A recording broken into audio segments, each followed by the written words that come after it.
আসসালামু আলাইকুম দর্শক। ভারত বাংলাদেশের সম্পর্ক এই মুহূর্তে তুমুল উত্তেজনাকর অবস্থায় পৌঁছেছে, উদ্বেগজনক অবস্থায় পৌঁছেছে। যখন নতুন করে ভারতের বিরুদ্ধে নানান ধরনের উস্কানিমূলক বক্তব্য বাংলাদেশের মুখ থেকে উচ্চারিত হচ্ছে, সেই মুহূর্তে ভারত কোনো ধরনের সরাসরি অ্যাকশনে যাবে কিনা আমরা নিশ্চিত নই। তবে নতুন করে উত্তেজনাকর বক্তব্য দেওয়ার পরপরই বেশ কয়েকটি গুরুতর উদ্বেগজনক সংবাদ আমাদের সামনে এসেছে। 16 ডিসেম্বর এনসিপির অন্যতম নেতা হাসনাত আবদুল্লাহ যখন নতুন করে ভারতের সেভেন সিস্টার্স বিচ্ছিন্ন করার হুমকি দিলেন, ভারতের বিচ্ছিন্নতাবাদীদের বাংলাদেশে আশ্রয় দেওয়ার ঘোষণা দিলেন, ঠিক সেই মুহূর্তে আমরা একটা উদ্বেগজনক সংবাদ দেখলাম ভারতের অন্যতম প্রভাবশালী বাংলা দৈনিক আনন্দবাজার দাবি করেছে ভারতের বিচ্ছিন্নতাবাদী সংগঠন উলফার নেতা পরেশ বড়ুয়া এই মুহূর্তে ঢাকায় রয়েছেন।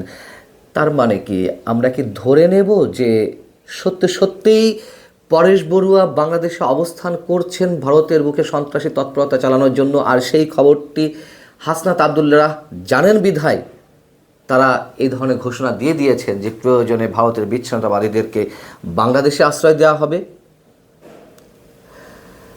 পরেশ বড়ুয়া উলফার নেতা, উলফার সামরিক কমান্ডার। আমরা জানি উলফার সম্বন্ধে একটু জানা দরকার আমাদের, হয়তো অনেকেই জানেন 1979 সালে আসামকে বিচ্ছিন্ন করার লক্ষ্যে বা আসামকে স্বাধীন করার লক্ষ্যে একটি গেরিলা দল গঠন হয় এবং তারা United liberation front of Assam নামে এই সংগঠনটি আত্মপ্রকাশ করে।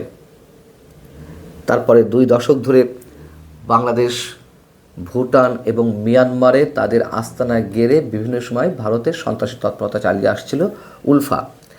এদের নেতৃত্ব, এই সংগঠনটির নেতৃত্বে ছিল, চেয়ারম্যানের দায়িত্বে ছিলেন রাজখোয়া, শীর্ষস্থানীয় নেতৃত্বে ছিলেন অনুপ চেটিয়া এবং আর এক শীর্ষস্থানীয় নেতা সামরিক কমান্ডার পরেশ বড়ুয়া। এবং আমরা জানি যে অনুপ চেটিয়া এবং রাজখোয়া দুইজনই বাংলাদেশে আটক হওয়ার পরে ভারতের কাছে হস্তান্তর করা হয় এবং এই দুজনকেই আওয়ামী লীগ সরকারের সময় আটক করে তাদেরকে হস্তান্তর করা হয়। 1997 সালে অনুপ চেটিয়াকে হস্তান্তর করা হয়, অনুপ চেটিয়াকে আটক করা হয়। আটক করার পরে 15 বছর তাকে কারাগারে রাখার পরে তাকে হস্তান্তর করা হয়। আবার 2009 সালে রাজখোয়াকেও আটক করে ভারতের কাছে হস্তান্তর করা হয়। উলফার একটি বিশেষ অংশ আমরা জানি এর মধ্যে ভারতের কেন্দ্রীয় সরকারের সঙ্গে একটা শান্তি চুক্তি করেছে যে তারা এই ধরনের বিচ্ছিন্নতাবাদী কার্যক্রম থেকে বিরত থাকতে চায়।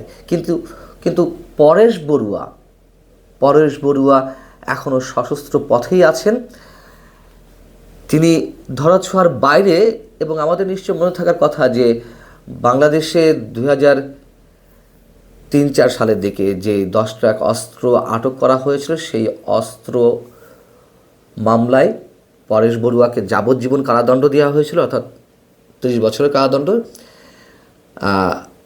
সেখান থেকে কমিয়ে তার কারাদণ্ড করা হয়েছে 14 বছরের এবং এই সরকারের সময়, ডক্টর ইউনূস সরকারের সময়। এখন এই বিষয়টি নিয়ে পরেশ বড়ুয়াকে কেন্দ্র করে 16 ডিসেম্বর আনন্দবাজার একটি রিপোর্ট প্রকাশ করেছে। তার শিরোনাম হচ্ছে ঢাকায় ভারতের বিচ্ছিন্নতাবাদী সংগঠন উলফার সামরিক কমান্ডার পরেশ নতুন ছক। আনন্দবাজার বলছে যে বাংলাদেশের জামাত নেতারা এবং তাদের ঘনিষ্ঠ প্রাক্তন সেনা কর্মকর্তারা দেশে পালা বদলের পর থেকে, অর্থাৎ 5 আগস্টের পর থেকেই বলে আসছেন ভারতের উত্তর পূর্বের রাজ্যগুলো তাদের লক্ষ্য। উত্তর পূর্ব ভারতকে অশান্ত করে তাদের অস্ত্র হতে পারেন পরেশ বড়ুয়া। অর্থাৎ জামাত নেতারা বা অন্য 2-1টি দলের নেতারা যা বলছেন, যে হুমকি ধামকি দিচ্ছেন, তার অস্ত্র হতে পারে পরেশ বড়ুয়া। বলা হচ্ছে যে উলফার প্রধান পরেশ বড়ুয়া বাংলাদেশে রয়েছেন এবং খোদ ঢাকা শহরে বসেই তিনি তার ভবিষ্যৎ পরিকল্পনা করছেন বলে ভারতের গোয়েন্দাদের তথ্য। তাদের দাবি, এতদিন মিয়ানমারে গা ঢাকা দিয়ে থাকা পরেশের কাজকর্ম চালাতে অসুবিধা হচ্ছিল, তাই ফের বাংলাদেশের মাটিতে হাজির হয়েছেন। এই আলফা নেতাকে সব রকমের সহায়তা করছেন জামায়াতে ইসলামী ঘনিষ্ঠ তীব্র ভারত বিরোধী প্রাক্তন বাংলাদেশি কিছু সেনা কর্মকর্তা। ভারতের গোয়েন্দারা বলছেন যে পরেশ বড়ুয়া গত সপ্তাহেই বাংলাদেশে প্রবেশ করেছেন। বাংলাদেশে প্রবেশ করে তিনি প্রথম দিকে চট্টগ্রামের একটি সেফ হাউসে ছিলেন।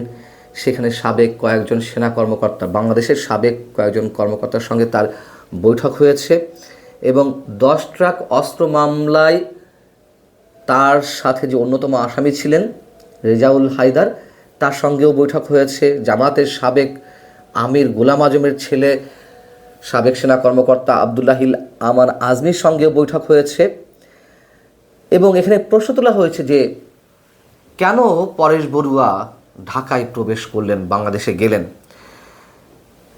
যেটি আনন্দবাজার বলছে যে মিয়ানমারের সাগাইন প্রদেশে থাকা উলফার শিবিরগুলোতে এরই মধ্যে ভারত তিনবার হামলা চালিয়েছে, যাতে উলফার 17 জন সদস্য নিহত হয়েছেন। এর মধ্যে উলফার দ্বিতীয় সেকেন্ড ইন কমান্ড নয়ন মেধিও নিহত হয়েছেন।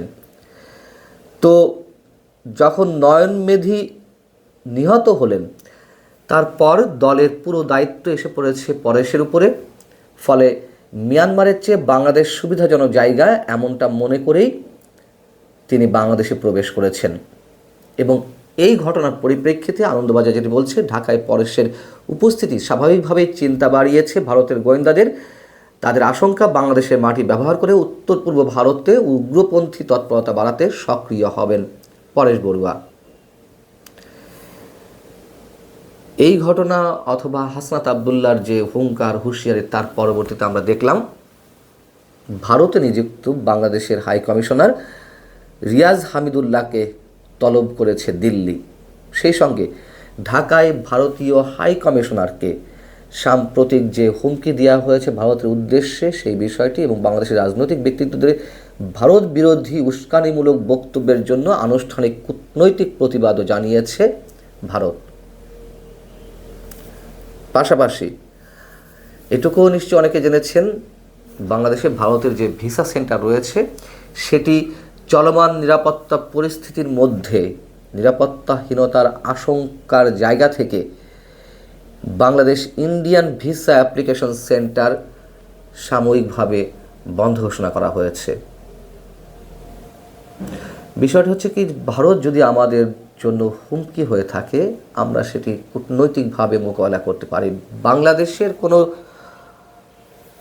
সন্ত্রাসী, কোনো হত্যাকারী তারা যদি ভারতে আশ্রয় নিয়ে থাকে, সেক্ষেত্রেও আমরা তথ্য প্রমাণের ভিত্তিতে কূটনৈতিকভাবে সেগুলো সমাধান করতে পারি। ভারতও জানিয়ে দিয়েছে যে ভারত কোনো সন্ত্রাসীকে, ভিন দেশে কোনো সন্ত্রাসীকে আশ্রয় দেয় না। তাহলে তো প্রমাণ করতে হবে যে হাদির হত্যা চেষ্টাকারীরা ভারতে অবস্থান করছে। সেই তথ্য জানিয়ে কূটনৈতিক তৎপরতা জানাতে হবে।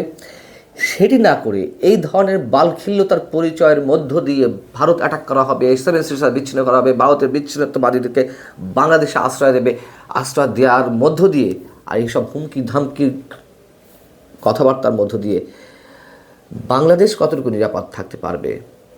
এবং ভারত যদি সত্যিই কোনো অনাকাঙ্ক্ষিত অ্যাকশনের মধ্যে যায়, তার প্রতিরোধ বা জবাব বাংলাদেশ কতটা দিতে পারবে, কতটুকু শক্তি রয়েছে আমাদের, সেটিকে আমরা বিবেচনা করছি, নাকি শুধুই একটা হাঙ্গামা বাঁধানোর একটা চেষ্টা এবং একটা ঘোলাটে পরিস্থিতির সৃষ্টি হলে সেটি কোনো বিশেষ গোষ্ঠীর জন্য বেশ সুবিধার হয় ক্ষমতার চর্চা করতে?